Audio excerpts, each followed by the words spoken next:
welcome to Been There, Watch That. I'm Justin. I'm here with Joe and Dave. And this week I gave the boys a little bit of homework. Not only did I do a movie pick, this is kind of a two-parter because there's a little bit of research you got to do beforehand. The research being check out a couple clips from what some people say is the worst movie ever made, The Room from 2003. And then James Franco and crew did a bit of a remake, not quite a remake, but their own take on what it must have been like behind the scenes making one of the worst movies ever. And their film is called The Disaster Artist from 2018. And we'll get into it, but I'm not sure what I think, and I'm definitely a little nervous what these guys think of this movie. This could be an interesting conversation. All right, let's get into it. Yeah, so the movie. A sigh, yeah, that's kind of how I think. Sigh. So the movie is based off the book that Greg Sestero wrote about this movie. That's he plays Mark in The Room. Yes. And he's got together with a journalist and wrote a book about all the what all it happened. Was like yeah. So movie. then James Franco and crew picks up this book and makes a movie based off of this. Yeah. I don't know where to start on this one, Dave. What do you think? Well, I mean, I had seen it. I watched The Disaster Artist, but I didn't know anything about The Room. So Justin's homework helped me. Yes, but tremendously. And so seeing that, I was kind of like, it makes so much more sense now. So, Justin, you sent us clips from YouTube to watch of the real movie, The Room. And then, of course, we watched The Disaster Artist, and The main character, holy cow, played by James Franco, is, in real life, this guy, Tommy Wiseau, who basically put up over $5 million to make a movie that didn't turn out so well, but then eventually, years later, people, I think it's made all its money back just from people wanting to go and watch it in a theater and laugh at how bad it is. Yeah. So what a twist that you end up making money on a movie because people think it's terrible, absolutely terrible. Yeah, it's weird how, of course, this podcast has taken us down some avenues like The General was rated as the best comedy of all time, or the funniest comedy of all time, and I'm going, and yet we watched this, and it's based off the so-called worst movie ever made, and I was more entertained on how bad it was than I was The General. Isn't it crazy? Yes. I mean, it brought me back to the Howard of the Duck days. Okay. Gosh. So, do you guys want me to go ahead and go through the synopsis and the actors, and then we just give Justin his well-deserved beating, possibly? Yeah. Well, I mean, so let me lead out with this. Okay. I feel like this is still a pretty good pick, just because of how odd it is. Yes. So it wasn't like a Howard the Duck deal. Right. Where the movie's just bad, but they were trying. Now, maybe in The Room they were trying, but in this movie, The Disaster Artist, it was obvious to me that they were poking fun at it. Right. So therefore, I had a different appreciation. So when I started the movie, Justin, about 20 minutes in, you was gonna be I was trying my best not to send you a text go ahead and bring fireproof underwear on Wednesday because we're gonna light you up. Oh yeah. I knew when I was watching. I'm like, this is not gonna be something that people are gonna pat me on the back and say, "Great job on that." Well, I mean, And then finally, about the 35-minute mark, it started taking off. I was like, okay, so we're out of burnt here. Now we're flirting with small. Yeah. Okay, now we're starting getting a little traction here. So I was like, okay, Justin's able to pull the nose up on the plane here. It's not a complete disaster. Yeah, and I went ahead and did a little extra homework. I watched The Room in its entirety. But, Why? Oh my gosh. Yeah. Although I have to, guys, I do have to admit, I must have been bored. I don't know. I have contemplated sitting and watching it all the way through just to see how bad it really. I mean, what you sent us, Justin, you did. What you sent to me was enough. I never want to watch the whole thing. Yeah. But after watching the disaster movie, I was like, I almost want to go back and watch.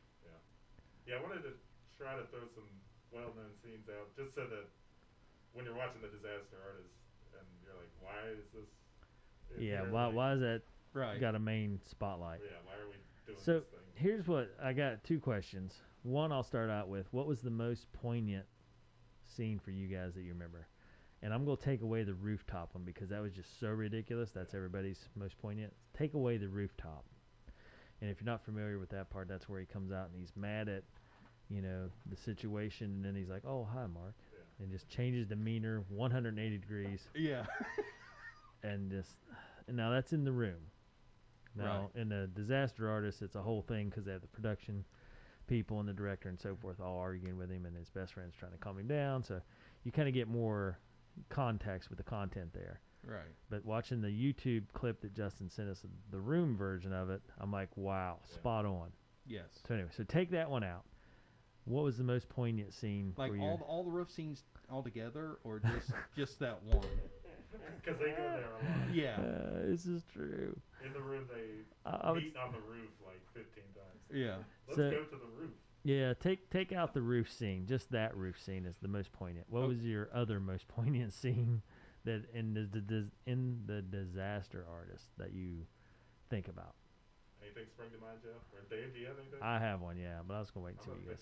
think it through a little bit. Okay, so the first one that pops to mind is the roof scene where he's sitting there, and when Tommy's sitting in the chair, and Greg tells a story about the girl had 12 boyfriends or whatever, and then his response is, "Ha ha ha, that's a good story," and they're like, "It's bad."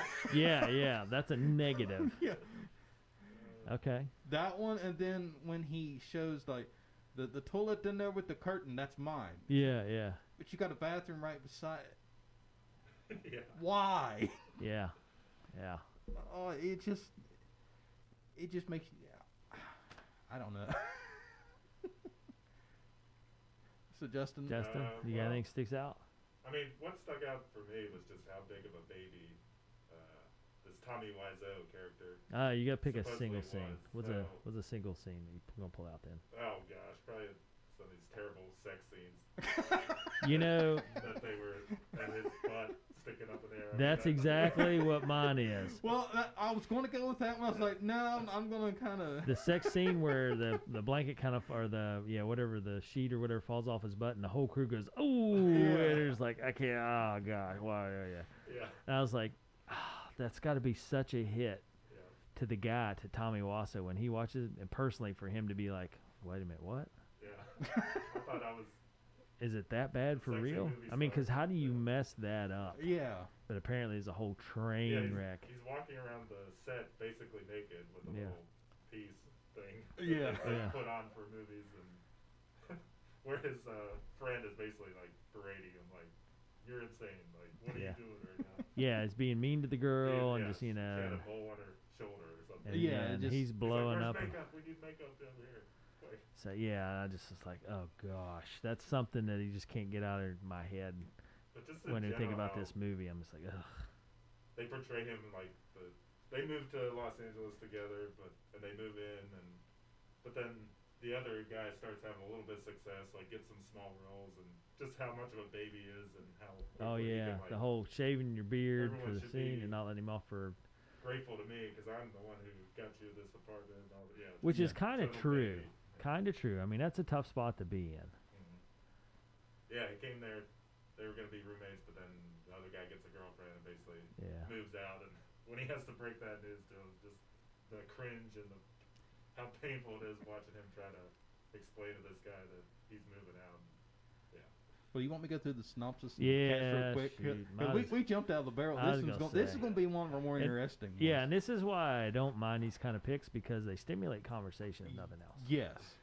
So, aspiring actor Greg Sestero befriends the eccentric, well, that's a loose term on this one, Tommy Wiseau. The two travel to L.A., and when Hollywood rejects them, Tommy decides to write, direct, produce, and star in their own movie. That movie is The Room, which has attained cult status as the Citizen Kane of bad movies. So the movie stars James Franco as Tommy, and Mr. Franco's played in 127 Hours and the first 3 Spider-Man movies. Dave Franco plays Greg, and he's been in the Now You See Me movies. And did you guys know they're working on a Now You See Me 3? No, I did not. I just seen that last night when I was doing my homework. I still haven't seen the second one, though, but I love the first one. And Neighbors. Yeah. Seth Rogen played the director. I don't remember the director's character name right off. Yeah, he's basically a guy working on set, working on the room. Yes. So all his scenes are when he's showing up to work. And Film this movie. The Room. Seth Rogen is known for Superbad, 40-Year-Old Virgin, and here's one that a lot of people have forgotten about. He was in Freaks and Geeks. Really? I don't know. I haven't seen that one. Have you not seen that? That was a one-season run show. It was really good. It was. Wasn't that good if it only went one season? Yeah, well, it's funny. Well, there's a lot of who's who on there. He's on there. James Franco's on there. There's a lot of who's who on there that actually turned out to be good stars. That show was way underrated. Alison Brie played Amber, and she's known for Glow and Community. Zac Efron made an appearance. He's Dan. He was famous for the High School Musical movies, 17 Again, and The Greatest Showman. Yeah. And Neighbors. He was in Neighbors with Seth Rogen. Was he? Yeah. He was the main. Him and Dave Franco both were in it. Really? Yeah, they were the. I haven't seen Neighbors. Yeah, it's about sorority or fraternity. It moves in next to Seth Rogen. Oh, okay. I remember seeing the previews. Yeah. Josh Hutcherson plays Philip, and he's known for the Hunger Games movies. Megan Mullally is Mrs. Sestero, and she's known for the Bee Movie and Will and Grace. Sharon Stone plays Iris Burton, and she's known for Basic Instinct, Casino, and The Quick and the Dead. You guys remember the scene where Dave Franco's character, he's on the phone with someone, and they're basically like, well, yeah, that was a terrible experience making that movie, but probably nobody will ever see it. And then he looks up, and there's a billboard. Yeah. That's all real. This Tommy Wiseau character, which no one knows where he has all this money to just blow on making his own movie. But yeah, he had a billboard in L.A. for years, I guess, like promoting his movie that he thought was going to be a hit. But So he made originally $1,900, right, the opening. and then it went on to make like Mhm. I don't know, 49 million. Yeah, it's crazy. And he had 10 million total in it, I think. He's reportedly paid $5,000 a week to have that billboard of his face that said The Room in L.A. for a while. That's crazy. So, to promote the film, The Disaster Artist, the distributor rented the same billboard on Highland Avenue in Los Angeles that Tommy rented for 5 years to promote The Room. 5 years. $5,000 a week for 5 years. How much is that? I mean, that's 200. And James Franco recalled driving in Los Angeles after 2003 and seeing a giant billboard for the film that Wiseau rented for 5 years. Franco said he initially thought it might be for a cult because of the phone number on the billboard. The phone number would go to Wiseau's apartment, and there was a recording promoting the film, or he would sometimes answer and tell the caller when and where it was playing. Yeah, that's $300,000 he spent on that billboard. Yeah, but look what he's got I'd like now. to hear your guys' impressions of these little scenes from The Room that I sent you. What do you think, Joe? Like, Johnny goes to the flower shop. What was your impression of that? Oh, I was like, you could tell the audio dub was terrible. And of course, half those weren't moving, but you'd hear someone talking. Yeah, half those clips that you sent, like, I thought it was like the bad YouTube version, and then when you see the same clips play out at the end of the movie, it's like, nope. Oh my gosh, isn't that crazy? And I don't know how you make that bad of a movie spending that much money. Yeah, I don't either.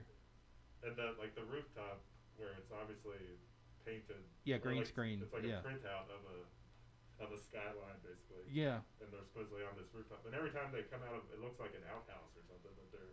Yeah. And that's supposed to be the stairs leading up to the roof, but they have to like duck to go through it. Okay, so did you see when they was on the roof where the cameraman like shows somebody on the roof and then pans like right through the wall of the stairwell into the stairwell. I was like, oh, wait a minute. Yeah.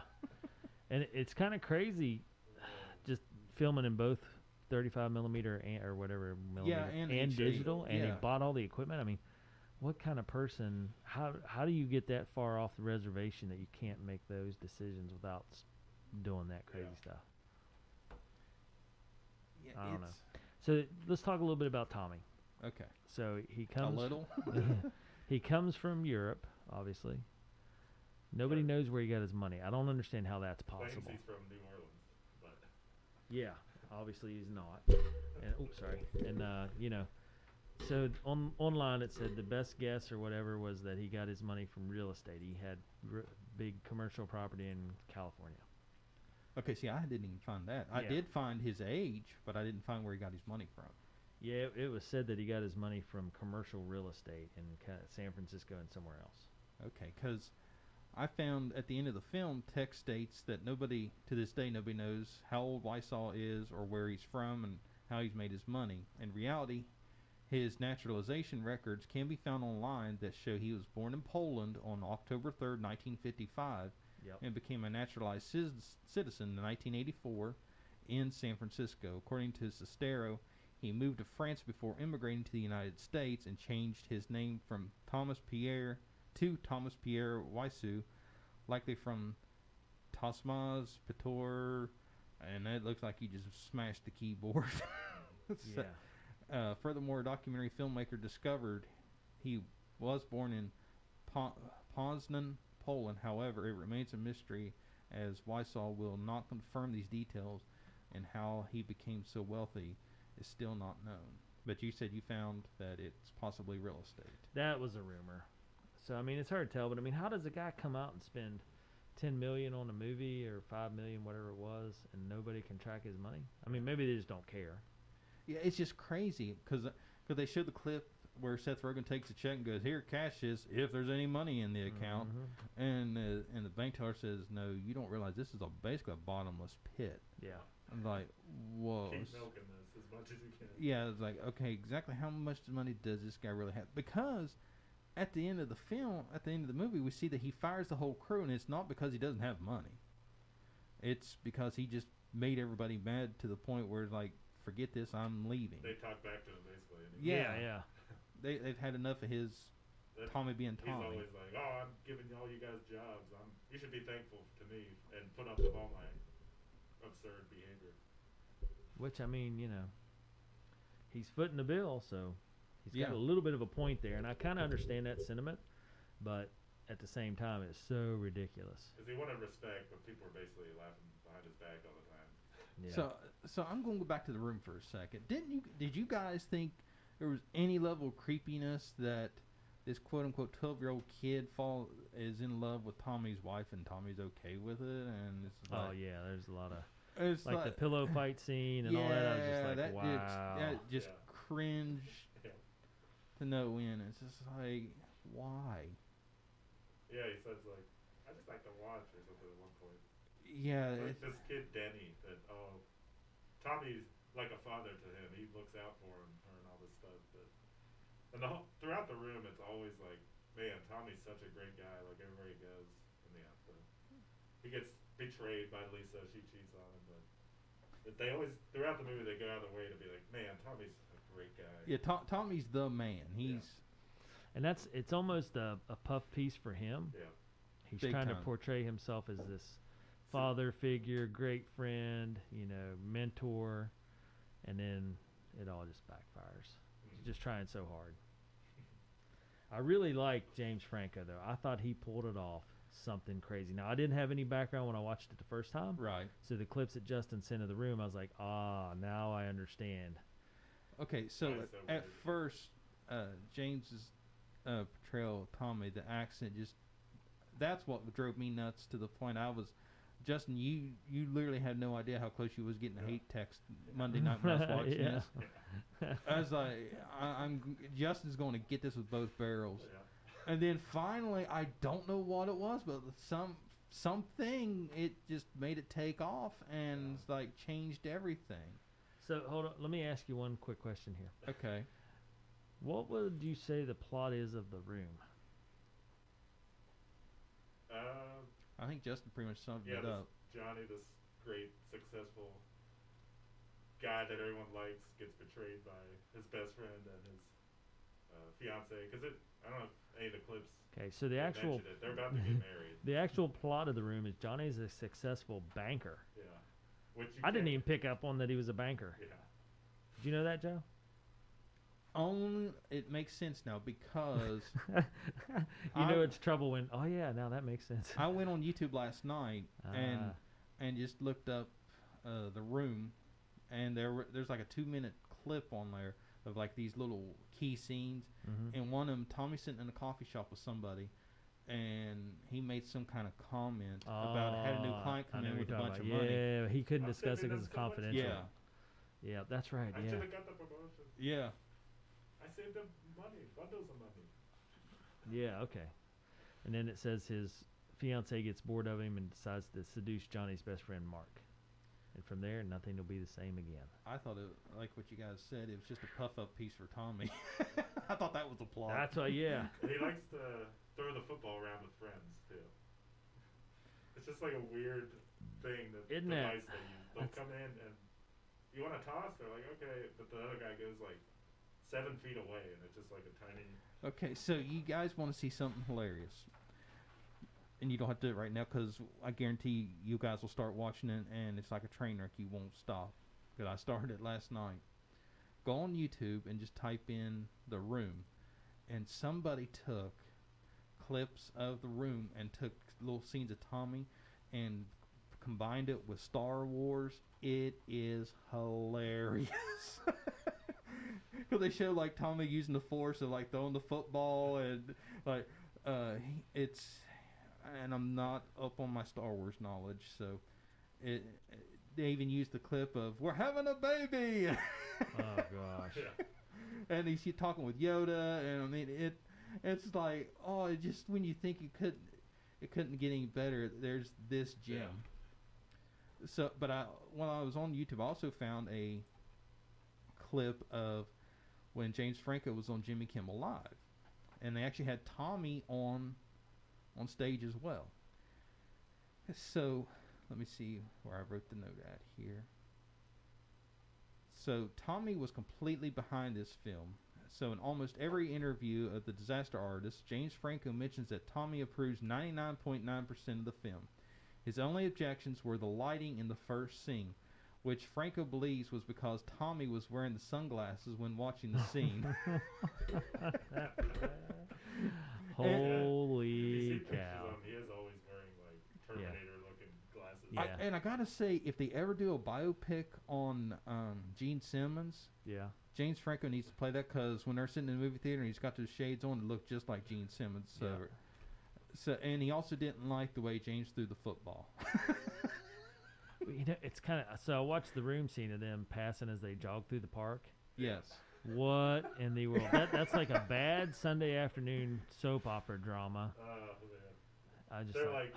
They're talking like, hey, how's it been going? As they're running through as they're jogging through the park, tossing a football 5 yards from each other. It's been going pretty good. How about you, Tommy? Like throughout the room, it's like constantly someone will enter the room. Oh, hey, Mark, how are you? And then they'll talk for like 10 seconds. Oh, well, I gotta go, and then leaves the room. Yeah. People just come and go. They leave literally just as soon as they get there. Just to like move the story along. Yeah, it's like hey, I walk. Get married? Yeah. I'm entering the scene.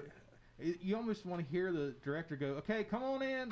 Okay, say your line. Okay, now leave." I just like it would make more sense if they did that than. Yeah, there's a lot here that would have made more sense. At this point, I think if they had just a parade, a circus parade of just animals walk through the room, so that would have made perfect sense. I don't know how, but it would have.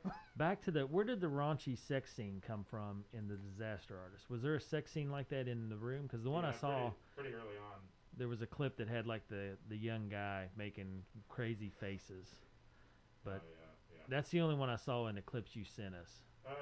Within a couple minutes of the room starting, they're Lisa and Tommy's Johnny, the two characters, the main characters are. There's like the slow music and candles and stuff. to kind of set it up that But did it really show him involved. like in the Disaster Artist, like his butt hanging out? No. Okay, that's why I wasn't No. sure. I was like, was that a real clip or they Also, just they overdo didn't it? show the button in the room. No, not like that. No. Okay. That must have been like, this is what it must have been like on the Okay. set. A little creative licensing. Okay. All right, I was just curious how Right. bad it was in the room for Right. them to make that much fun of it. Yeah. In No, the, it was the more just Disaster like he was Artist. obviously naked under some sheets, but nothing that bad though. No. Okay. All right. Now, here's what's crazy. Oh gosh. I know. I just said here's what's crazy, but this whole The whole thing's is crazy. Yeah, it's just. You got to be more specific, Joe. I know. Which crazy are you talking about? So Seth Rogen and Jonah Hill were early devoted fans of this film, to the point Jonah Hill actually saw Tommy at a grocery store in Los Angeles, and was so starstruck he secretly took a photo of Tommy shopping and immediately sent it to Rogen. Nice. It's like Well, hold on. So who's this? Seth Rogen and Jonah Hill. So Jonah Hill's not in this though. No, Okay. but it's just crazy. How did he that- not get in? Because they're in a lot of films together. Yeah, well, it's crazy that as big of fans as they are of Tommy's work. that they- Luckily, his only work. I wonder what he does now. oh, he's still working on stuff. I've got a bomb. He's still working on stuff. I've got a bombshell I'm saving, so Oh my I don't- gosh. Well, he and Mark are like friends in real life, and I guess they made a couple more movies together. so after this. okay. So you guys are ready for the bombshell? I can tell you right now. So I have a question for you guys. Hold on, let me back up. He and who are still friends? Tommy and Greg. Okay, Like from the movie. I Mark, gotcha. the guy with the beard, that's Yeah. his best friend in the room. Those two are friends in real life, and Okay. they've made a couple more movies after this. So there is another movie in production, No way. and it's ready. It's almost ready. No way. But You're lying. Bet me. And Joe, this say it's not so. And Just I- for the general and- health and of this- and everybody. this- and this say mo- it's not so. this film masterpiece, I think, is fell victim of COVID because it was supposed to have been released last year. Oh my gosh. Thanks, COVID, from keeping us from this. So there is a movie supposed to come out later this year called Big Shark. It's another Tommy Wiseau production. Oh gosh. And are you ready for the synopsis on that? Yep. 3 firefighters must save New Orleans from a shark attack. Wow. Oh man. So my question to you gentlemen is, do we watch this one together, and should we rent out the Ruby Theater to do this?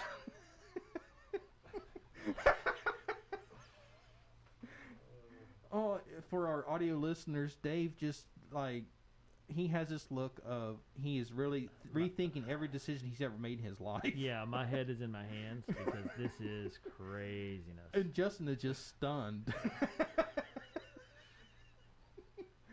So, okay, Big Shark is an upcoming horror drama film directed and produced by Tommy. It was written by and stars Greg Sestero, his friend, Isaiah Laborde, and Tommy Wiseau again. Oh man, I might have to watch that. It's scheduled to have its world premiere in Prince Charles Cinema in September 2019. Oh, boy. So now, this is my question, Joe. I assume you've done a little bit of research on this Big Shark thing. Yes.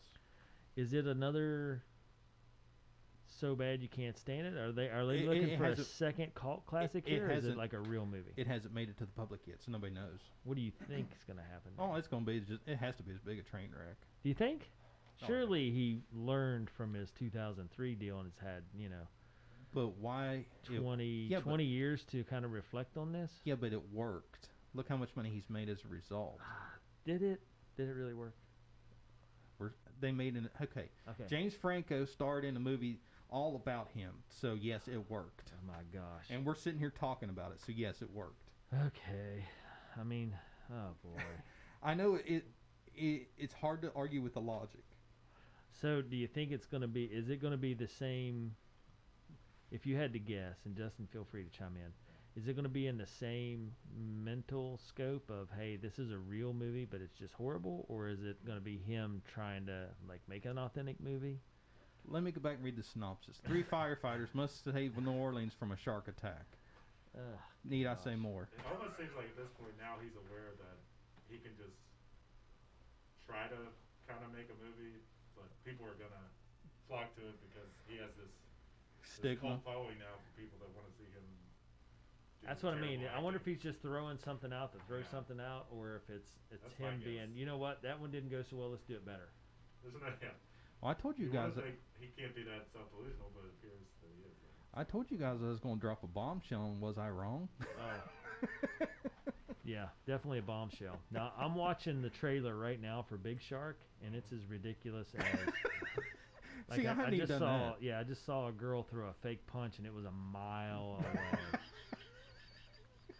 Well, I guess part of the question is, I mean, for... Wow, hold on, it gets worse. So now they just walked up to a street.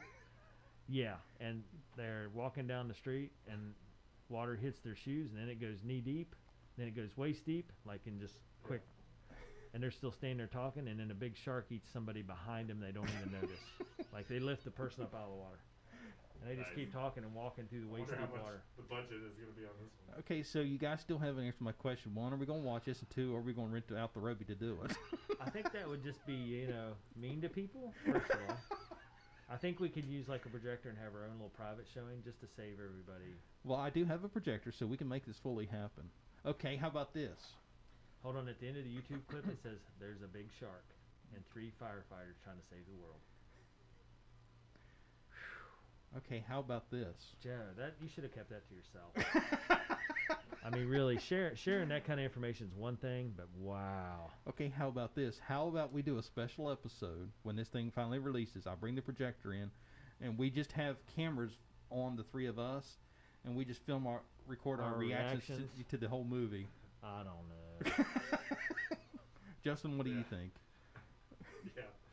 Yeah. I'm definitely intrigued about this big shark. I'm not even. Justin is after almost watching in. the trailer, I'm like, yeah, this is not worth 2 hours of wasted time. I think he's trying to cash in on. At first, he thought maybe he could make a good movie. Now he just knows that. Yeah, he'll have a cult following. People are going to come watch it to see how bad it is. But I guess that's kind of the question. Like, there's this community of people who like to watch bad movies. I wouldn't consider myself like necessarily one of those people, but I don't know. This was just a weird thing that I kind of was like, well, this is on Netflix, and I've never seen, The Disaster Artist.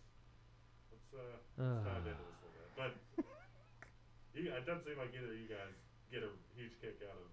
Okay, let's watch this movie because it's bad. Like, here's the thing, one of them, yeah, one of them like is that. fine. I got through this one, but thinking about watching another one is just. Well, I had to it admit, hurts me. Like I said, after watching The Disaster Artist, I am almost wanting to go back and watch The Room just because now that I have a better appreciation for it, it's almost I want to, but then it's like, do I really want to set myself up for that much punishment? Because see how much you can get through. Because Cena sat with me and watched this, and I showed her the homework clips beforehand. And I won't repeat on air what she said. And so we started watching The Disaster Artist, and she bailed on me. And I don't blame her. Yeah. But it's like, because when I think it was about the second clip in, she goes, how long do we have to watch this? It's like, well, we're getting ready to go to the next clip. She said, you better hurry it up if you want me to sit through this. Well, not to give away my rating too much, but part of me is like, what was the point? Or am I really into? It's almost like it's kind of behind the scenes stuff. Like if you really like The Room, or you like watching The Room because it's so bad, this movie might. I don't know. But for me, I'm like, what was the point of watching even The Disaster Artist, let alone The Room? I'm almost. I don't know. If you want to see a bad B movie, watch The Room. If you want to see why it's so bad, watch The Disaster Artist. Yeah. And for me, I think I could have taken her leaving The Disaster Artist. That's just Really. I kind of enjoyed it more because I knew the premise. Yes. And I really liked Seth Rogen. I thought Seth Rogen did a great job. I think his facial expressions and his natural comedy kind of played into it.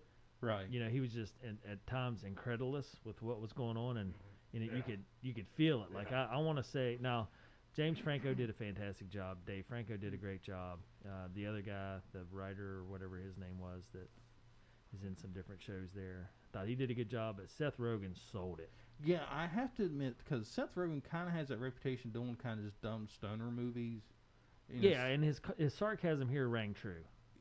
But this one, he really knocked it out of the park. I mean, I have to give him credit, because I remember seeing him in 40-Year-Old Virgin, and he was pretty funny in it. Yeah. But then there was a couple of movies he did was just dumb. Yeah.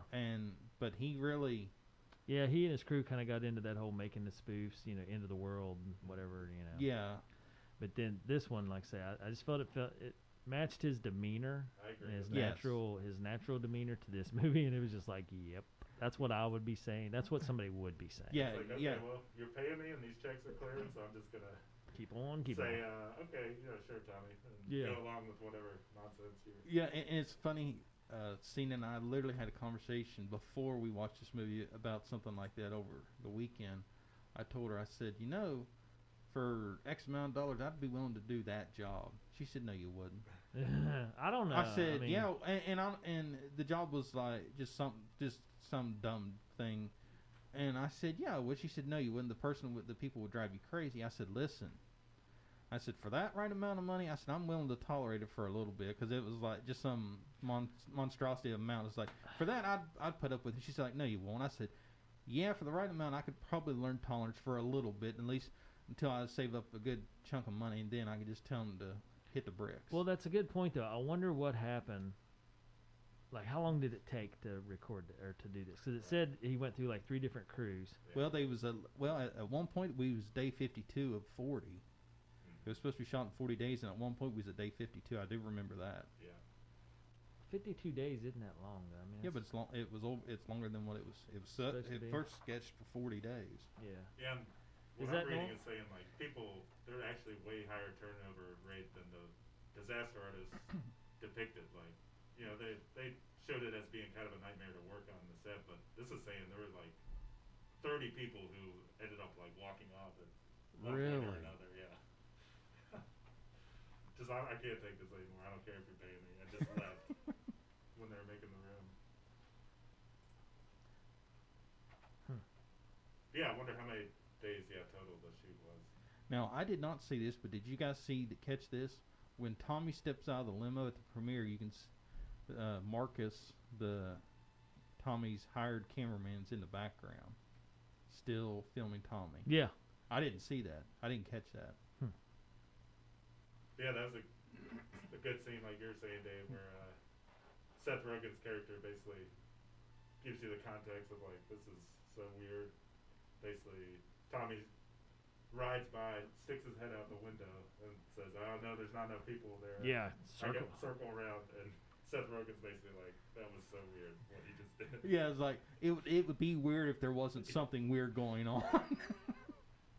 Yeah, I think you're right. He does a good job throughout of just like providing a little bit of context of like, okay, this is crazy, but there's somebody kind of acknowledging that it's crazy, like through the whole thing. How bad does it have to be for a producer or director? Because Hollywood, a lot of people refer to it as Holly weird. Yep. How bad does it have to be for a director and a producer going, this is weird? Just how bad does it have to be? Yeah, with the stuff that they see and everything that goes on in Hollywood, that they have to go, this is bad. This is worse than normal. And normal's pretty bad. Yeah, it's legendary for being, it's just crazy high turnover rate. Thank you, Justin. People unwilling to work with Tommy Wiseau. But yeah, it's not even worth the money. I'm out of here. Then they showed in the disaster artist, at one point he kind of stopped paying to have like water on set. Yeah, and which is hot, and everybody's upset. People are passing out. Which I don't understand. I thought it might have been the issue of he ran out of money. Yeah, but I think it was they didn't appreciate him, so he's penalizing them. Okay, now that makes more sense. He's like, fine, I'm not going to spoil you because you guys don't appreciate it. How about it. you go buy some water? I buy everything all the time. Yeah. you and your new girlfriend, you should go buy some wine. Just throws that in because he's mad that his friend has a girlfriend and isn't hanging out with him as much. Oh, man. So in the movie, Greg's love interest Amber is Dave Franco's real life wife. What? Allison Brie. Yeah, Allison Brie. That is Dave Franco's real life wife. No way. Yes. Did not know that. Yeah. Hold on, I gotta go back and look. Honestly, I can't even remember what she looks like. Well, she's the one that introduced him to the dad from Malcolm in the Middle. His name's drawing a blank here. Yeah, I know what you're talking about. I just mean I didn't think that. Didn't know there was a real life connection to the two of them. Yeah, which one? Allison Brie? Yeah. So the room had a budget of basically $6 million. The Disaster Artist a budget of $10 million.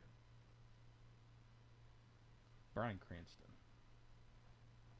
I'm sorry, Justin. Run this by me The again. room had a budget of $6 million, and then this one, the Disaster Artist, $10 million. So Really? Not that much difference No. in budget for Well, two and totally different results. well, and actually, if you really think about it, 2003, 2017, there's some inflation involved there. So, Right. basically, for about the same budget, we got this great movie. Yeah, yeah. Wait a minute. Great.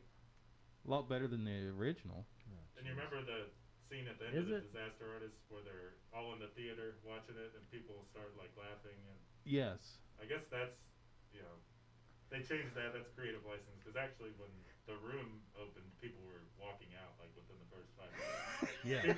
People were like clapping and having a good time. They were like, it Yeah. took like years for people to start realizing, hey, this is terrible. We should go watch it. We should and laugh. embrace it Yeah. and encourage When it. it actually first came out, people were like, no, I'm leaving. Like, I'm not going to sit through this. So But it's just kind of like, let me with pick. no talent but endless money, just saying, you know what, I'm going to make my own movie, and I'm going to ride around in a limo, and I'm going to have billboards, and to just like force it, like, this is going to happen. Does this I'm fall in? making a movie. Does this fall into the more money, more problems category? Maybe Or more I'm money still baffled because it seems like I have a feeling our ratings are gonna reflect different issues here. Yeah. Or does this fall into the more money than sins category? A fool and his money are soon departed. I don't know, because I almost feel like after watching The Room and then seeing The Disaster Artist, and watching a couple of clips of him interacting with James Franco, I almost think he's proud of it. I almost think he's embraced the whole, I did what I set out to do, and now people finally have an appreciation for it. Even if it's a bad appreciation, they still have an appreciation.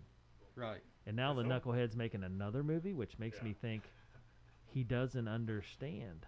Yeah, there's definitely a disconnect where he's So one of the in things, his own world. one of the things I saw was this is a movie made by someone that's only read about how movies are made, and has never seen a movie. Right.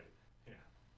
You know, and that's what he thinks a normal movie is, from watching like a daytime special in Poland that's, from 1950. And he's like, oh yeah, that's what it is. Just hard lines and Yeah. no real acting, and, you make up the rest in your head. They show him like drinking Red Bull and writing out these different, like, supposedly he wrote all the script and the dialogue, and I mean you could tell it's somebody that just Yeah. on one try wrote a movie script at their apartment. So I did see.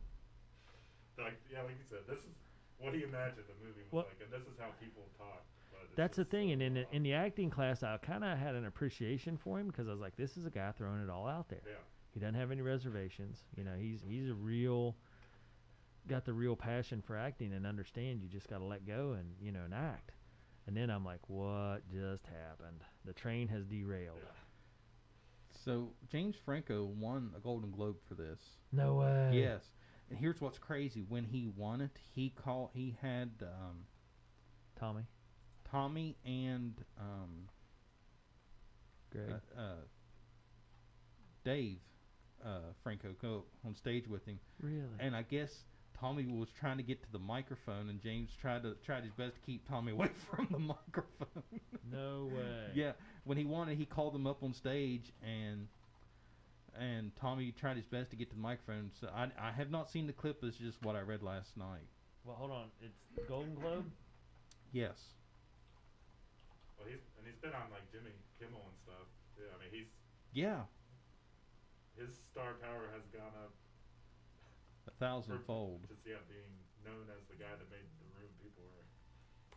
It's like one of those things where people want to get their picture with him, not because he's like a great actor. Yeah, that's what I'm saying. It worked. Dave's going. There's no way it worked. Yeah, it did. His goal was to become a famous actor, producer, director, filmmaker, whatever. It worked.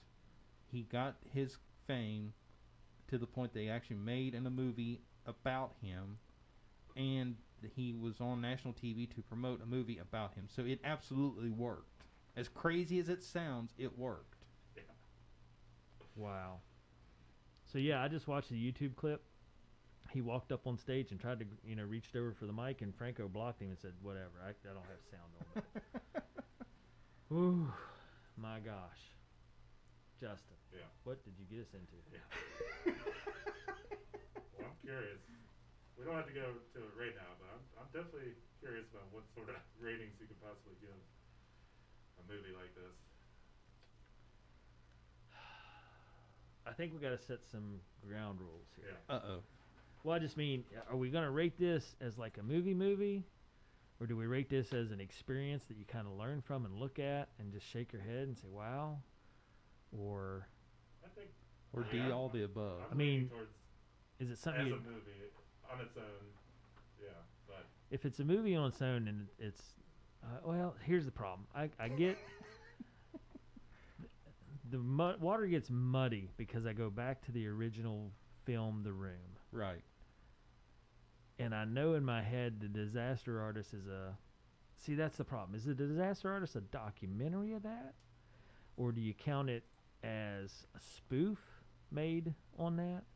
Or Well, what is it exactly? It said it was based on a true story, so That's what I mean. It's kind of like a docudrama. So how are we looking at this? Because I think which way we look at this and categorize it is how I want to judge it. Okay, but you said docudrama. I'm thinking more docu-comedy. Yeah. Oh yeah. Yeah. I agree with Harley. I mean, it's got crazy stuff in there, but Yeah. so that's why I'm not sure how to look at the Disaster Artist right now. there's parts of it, if you're just seeing it and not having any context, parts of the Disaster Artist are not. I don't know. It's bad, but they're trying to be bad. So then that's a weird thing to try. That's what I mean. It's Yeah. almost like hey, this is bad on purpose. Right. Just to highlight some of the Room stuff. And so that's why I say after watching the clips you sent me of The Room doing the homework, I'm like, yeah, it makes sense. Yeah. Now, did you guys see? Did you watch past the credits? No. Oh, Yeah. Okay, so you did see it, Where Justin. they did all the side by sides of the. Well, that and where James Franco and Tommy are actually together on screen. Huh. So Dave didn't see it. Justin, did you see it? No. If you roll past the credits, there's a scene of James Franco and the Tommy character talking to the real life Tommy, and it's kind of funny just watching both of them just interact back and forth. Wow. That's crazy. Yeah, I mean, so how are we judging this? How are we grading this deal?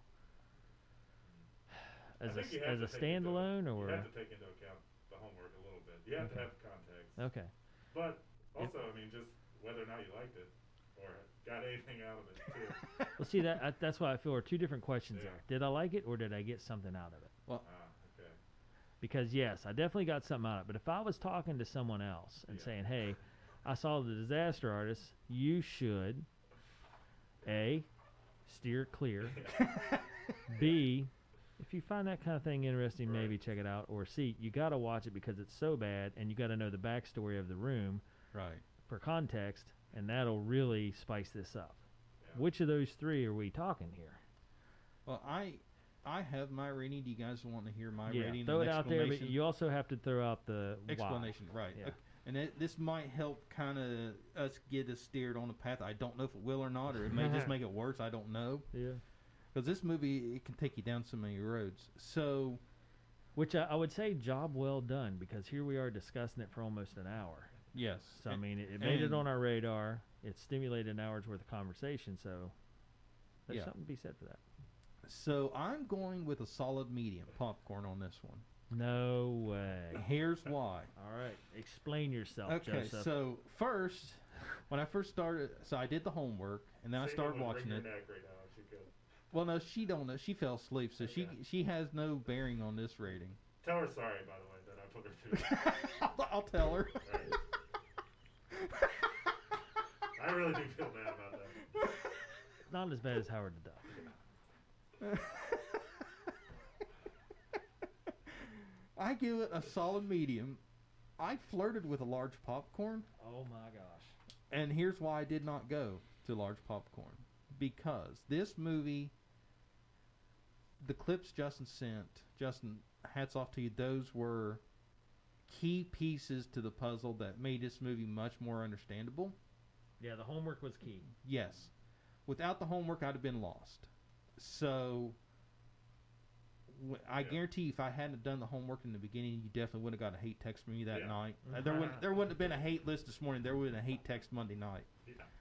So, if you have not seen The Room or done homework on The Room, you just think this is just a stupid movie. Yeah. And that's and even after weird, like this is weird. What is this? Yeah, because even at the beginning, it was like, okay, we're not getting passport popcorn on this. I can tell you right now, it's just terrible. And then the further the story went along, it's like it was like a thermostat. Or a little thermometer. I could literally watch the rating go up slowly. It was crazy. And then at the end, it's like, okay, what did I just watch? Because at the an hour and a half ago, I was getting ready to send Justin a hate text. It's like, what in the world is this crap you're making me watch? Now I'm sitting there going, this is awesome. I actually enjoyed myself. So Justin's algorithm of how he picks movies scores another goal on this one. I can't. This is another one where I had hesitation. It's like Justin pulled it out at the end right again. He picks another ringer. Wow. I'm somewhere around your same rating, Joe. I mean, I couldn't give this a large, I don't think. Oh my gosh. How could you ever fight your way into a large with this one? Yeah, there's no way. Just because it's not a good movie. Yeah, let me throw this out to you. So, even in The Room, I can understand Tommy's acting being bad. What about everybody else? Why is their acting so bad? Product of the environment, maybe? Maybe, but that's just my thing, though. I mean, wow. Everybody had bad acting. Yeah. And then you carry it over to the disaster artist, and they followed through with it. So I don't know. Whew. So where you want to go, or you want me to go, Justin? Go ahead. Oh gosh, I'm saying small. Yeah. Just based on, unless now here's the little asterisk. Unless you're into that kind of thing and you want to watch The Room first, and you can stomach that, then you could watch the disaster artist and be okay, not bad, maybe a medium. But only into that context. Now, I would say a medium maybe, but only based on the homework you gave us. Right. So standalone movie, small. Yeah. Right. With The Room homework and or the full Room movie, then maybe a medium if you're into that kind of thing. Right. Yep. Big asterisk on it, though. Oh, big asterisk. Because, I found myself... I mean, I love Seth Rogen. James Franco's cool. I liked him in Guess Who, or what was the movie he was in? Yeah, Guess Who? Was that the one where he's the video game guy and the guy? Let me look it up. The guy from I Love You, Man? Breaking Bad. No. Oh, okay. I Love You, Man doesn't have any of these guys in it. It's a good movie though. I thought that was Seth Rogen and No. Paul Rudd. Paul Rudd and Somebody else. Okay. yeah, somebody else. All right. The other guy from It is crazy. Sarah Marshall, whatever her name was. But again, it goes back to if you're watching this just as a movie, it's just It's why? a train wreck. Yeah. You almost have to give 2 ratings, or at least that's what I'm struggling with. Yes, in my I head. agree. Yes. Medium if you like that kind of thing and you do your homework. Small if it just. If you go into it knowing this is about a bad movie, I'd give it a medium. If I just came to it, small all the way, maybe even burnt. Maybe burnt. Yeah, I agree with you. I'm on the same page. So that's the hard part because and here's the thing: this type of movie is not really my thing, and I was thoroughly enjoyed. I was thoroughly entertained. Oh gosh. Yeah, I'm kind of questioning. It's almost like, are you into bad movies or not? That's definitely a big. Well, the kind of cult classic thing makes sense. I mean, I have a buddy that loves bad B movies. I almost want to put him on this path of like, Yeah. hey, check this out and tell me what you Yeah, if think. he doesn't know about The Room, definitely have him Yeah. check that out. And part of me, like I said, I'll admit it, I watched The Room in its entirety. How And how part bad of me was that? like kind of laughing and saying, "Wow, this is bad." But then after a while, I started just feeling like I'd rather be watching a good movie than laughing at a bad movie. I thought you were gonna say you'd much rather watch paint dry. That's where I landed kind of. And The Disaster Artist, in some ways, feels the same way. I'm like, my time would have been better spent watching a good movie than watching a kind of remake docu-comedy of a bad movie. So at the end of the day, I didn't feel like it was a pick that I would not go down this avenue again. Like if Big Shark comes out, I would never pick that. Maybe I'd check it out just for once you get into it. I still say we're already down the rabbit hole. We have to do some kind of watch or review there's something of. about Tommy that makes you want to see how bad the train wreck is going to be. Yeah. I'm kind of interested in that one, but I'm not going to pick it for this show. Sorry, I wouldn't put you. Not even for like a special episode kind of deal. Oh man. I'm still on the vote. We have to do something for it. I mean, we've gotten this far in, guys. We can't. I'm gonna land right on a medium for The Disaster Artist with the asterisk, like Dave said, and if I were to try to recommend it to someone, and they said no, I'm not into laughing at bad movies, I would say this is a totally steer clear, and there's no reason to watch this. It's kind of unless you're into this, there's no reason to watch this movie. James Franco. It seems like you almost have to be aware of The Room, otherwise, they definitely. Yeah. You'd be scratching your head like, what is this movie? Like, why? What kind of ding dong would do something like this? Yeah. There's no possible way this is real, and then you go, oh yeah, it is. It's like, I can see the allure, just because once you kind of go down that road of, hey, this is an interesting movie, I got you. But like Justin says, you kind of got to be into that thing. Yeah. All right. There you go, folks. Very interesting pick, Justin. Gosh. I can't throw you on the bus. I can't give you too much. I can't beat you up too much on this. And although I wanted to at the beginning, when I first started, I was like, "Oh, Justin's going to get this," but you redeemed yourself, so you're good in my book. Oh, boy. James Franco's been in a lot of movies. Yes, he has. How old is this guy? So this one we went medium, small, correct? Yes. Yeah, I'm definitely small. Yeah. I could. Yeah, I'm right there with you. That's definitely borderline for me. James Franco is 43. His brother Dave's 36, Seth Rogen is 39, and Jonah Hill's 37. Yeah, he's in a lot of movies. And a lot of TV. He's been busy. Yeah, you'll have to give us an update, Joe, if you end up watching The Room. Oh, trust me, if... No update needed, thank you. No, but you guys will be getting updates on... what is that movie, the new one called? Big Shark. Big Shark. Gosh. Yeah, you guys Can't will even get get a updates. decent title for it. That ought to tell you something. You guys will be getting updates on Big Shark on when it gets released. I almost feel like I'm sucked myself into that cult of I have to see this just to see how bad it is. I'm like in the Tommy cult now. It's almost. Yeah. It seems like Tommy must have had somebody cheat on him at some point, and so he makes this whole movie where he is like the best guy in the world, and then somebody cheats on him, and it just seems so obviously him trying to show himself to be like, oh, I didn't deserve that, or I don't know. It's crazy. I like how at the very end, that's what you throw out. What's Tommy's motivation? He must have been cheated on. Probably when he's a teenager, and he's been harboring that resentment for so long that he's willing to spend $300,000 on a billboard and make a whole movie for $5.98 million. Right that wrong, make himself look like a good guy. I thought he might have just played football too much and took one too many blows to the head. He's from Poland, so maybe too much soccer. I don't know. Hockey. Well, I won't Although I've get seen him into throw that a one there. football, so I'm pretty sure he's not an athlete. Yeah. Man. Justin, Yeah. interesting pick. Okay. Yep. We'll say that at least. Yeah. I can't. Interesting. Yeah. I laughed. I was thoroughly entertained. So I can't beat you up on this one. I didn't. It took him what, like Anyway. 50 takes to get that one line where he comes out. I think it was like 3 hours and I did 50 not takes hit later. I did not. Oh, hell, Mark. Yeah.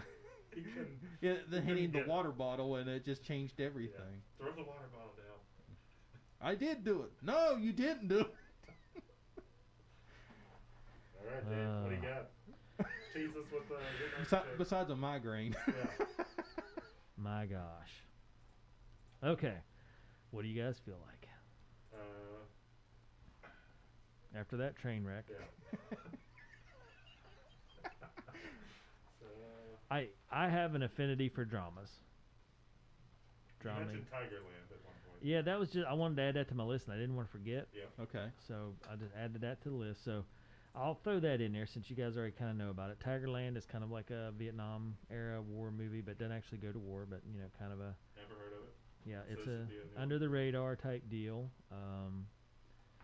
I don't see any streaming options, but Really. Oh yeah. $3.99 to rent. All right. What about? Have you ever seen Adam Sandler in a serious role? I watched that one where he's the diamond guy. Oh, that's right. Yeah, that was his newest one. I like that one, alright. That's not the one I was gonna pick, but What was okay, you thinking? I'm not gonna throw it out there yet. Or we Okay. could go NASCAR, old school NASCAR, Burt Reynolds. Another Oh. Burt Reynolds back on the show. Yeah. Okay. Or we Stroker could go, Ace? Stroker Ace. Have you seen it? No, but you said since I like Smokey the Bandit, I would Mhm. like it. I can't get Stroker Ace, so Well, Streets of Fire is kind of like a little cult classic.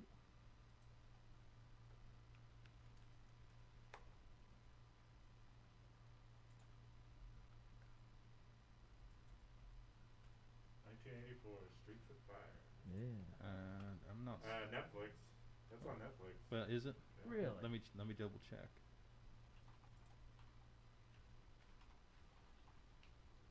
That one is intriguing me, just the poster on it. Looks like it lost a lot of money, though. I'm sure. I mean, Okay, yeah, there it is. Okay. Okay, put that on the short list for me. So I'm then, intrigued. so what other? More like it, the Outlaw Josie Wales. Willem Dafoe's in that one. Alright. Diane Lane. Alright. yeah, it's kind of like a street gang type movie. Or we could go Eddie and the Cruisers if you wanted to do something about music, 1983.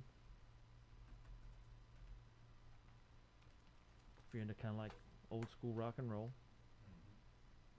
a little mystery flick, mystery drama. Okay. Yeah. All these are never seen them or even heard of them. So Yeah. This is all new territory. Yeah, that's I like going that direction. Yeah, that's.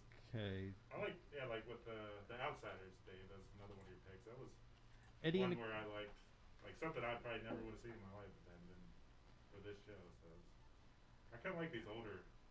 Eddie and the flicks. Cruisers is not available anywhere. You can't even rent it or buy Do it. we have Hulu? Yeah, I've got Hulu. Okay. What were you thinking? The movie Reign Over Me. This is my pick. Reign Over Me, if we can find it. Okay. Adam Sandler. Don Cheadle. Reign. I remember seeing the poster and never seeing the movie. So. Oh, wait a minute. You got to have stars. You got to have stars to watch it, even on Hulu. So that's a no-go. A no-go? Daggone it. Come on, Joe. Streets of Fire. All right. It's on Netflix. Streets of Fire it is. All right. Although I'm excited. I don't know. Oh, I'm do just you gonna have throw another this pick? out there. Okay. That is not my top pick, but it is an old school movie. Okay, well, do you have a different top pick then? Reign Over Me. Well, I said other than that one. Make some magic happen, Joe. Come on. Get us stars. Let's go. Yeah. Since when have I become? You're the tech guy. I mean, Yeah. what about all the? Well, You since said when have I there's money become? rolling in for the podcast. I'm gonna say since when have I become Daddy Warbucks? All right. I mean, Diane Lane. Yeah, Old school movie. it's old school. Looks pretty good. It's kind of, I don't know. Oh, what's the Robin Williams movie you guys keep talking about? I had a couple ones. Good Will Hunting. Yeah, Good Will Hunting. Nah, I'm not gonna do that. I'm gonna save that and make that be Joe's pick since he hasn't seen it. He can pick it. They can force him to pick. Yeah. Could do Warriors. That's an old movie. You guys seen that about the gangs in New York? No. 1979. Warriors, Yeah, I remember. I've heard come that. out and play. Okay. Fine, let's do Streets of Fire. Well, no. I don't. Yeah, we don't want to force your hand though, so because we don't. Well, I mean, you gotta do what you can watch, I guess. Yeah. Bunch You of can't come back bunch of later baloney. and say, well, I didn't really want to pick this. I can. I didn't really want to pick it. It's an This burnt interesting popcorn. film, but you know. Okay, so I want to get my stuff prepped for the following week. Do you guys want to finish out the Ocean series of Ocean 13, or just go ahead and move on to the next thing? Move on. Okay. Then I shall get my algorithms ready. Moving on. So Reign Over Me. Come on now. Why has it got to be? Why are they hiding movies? That's what I don't Yeah. understand. We're not hiding them. They're just. You could rent it on Amazon.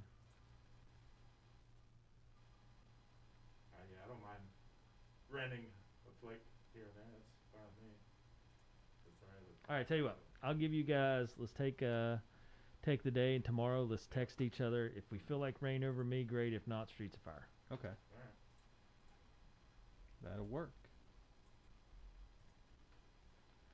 So stay tuned. Voodoo, $2.99. You could rent Reign Over Me. Or it's on. I don't know. It's premium. Okay. All right. Yeah. Have we covered it all? I think so. Feels like we. Yeah, I feel I like mean- I have a little bit of a headache from my pin. Oh my gosh. Just how could you? Yeah. That's all I'm saying. Anyway, good stuff. I like where we're going with this. I think we're maturing as we watch. It's so interesting to me to watch, you know, a movie now instead of just watching it for boredom or entertainment. Now I'm watching it to critique it. Right. So good stuff. I like the direction. And I'm working on getting 3 tickets reserved for the world premiere of Big Shark. So. Oh, great. All right. Well, Joe, take us out of here with your deal, man. Jeez Louise. So for more news, reviews, nonsense like you just heard, visit our website at beentherewatchthat.com. Follow us on social media. We're on Facebook and Twitter and YouTube at BTWTPod for all that. And be sure to subscribe to the podcast, Been There, Watch That. We're on all major platforms, hosted by Anchor.fm. And be sure to send us your submissions. Tell us what movies you'd like for us to watch, review, beat up. Send us those as well. You can send us to those on all of our social medias. We have a list started of over 100 picks on there. And let us know on our website if we were on the mark or if we were off the mark. If on this episode, are you in the Tommy cult, or are we just 3 crazy people that for some reason just glutton for punishment? I agree wholeheartedly.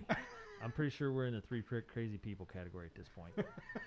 Anyway, well done to Justin, though. He took a Yes. risk. You know, he's been down the Mad Max road twice. And And the general. in the general, but you know, that's what makes it interesting. Had some shaky picks for sure. Nah, I don't know. I mean, Bold picks. Yeah.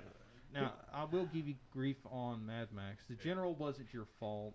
The General was interesting, and this one I can't give you any grief about. well, I would say, in all fairness, Mad Max was early on in our career. Yeah. I think if we watched it now, it might be different. No. You don't think so? You don't No. think you'd look at it No. as, No. hey, these guys are trying to make I mean, we just watched a movie about a bad movie, and it came out with a small and a medium. Yes. Watching an apocalyptic movie, trying to make an apocalyptic movie, now seems a little bit better. Maybe. Anyway. I don't think so. I mean, it had real acting in it. Anyway. Well, that doesn't make it good. So on to next week. We'll see where we fall out. Yeah. Join us and see what happens. Been there, watch Streets that of crew. Fire or Rain of Me. Yeah, on be me, one of those two. yeah. One of those two. See what magic Joe can work. Joe's a magic worker.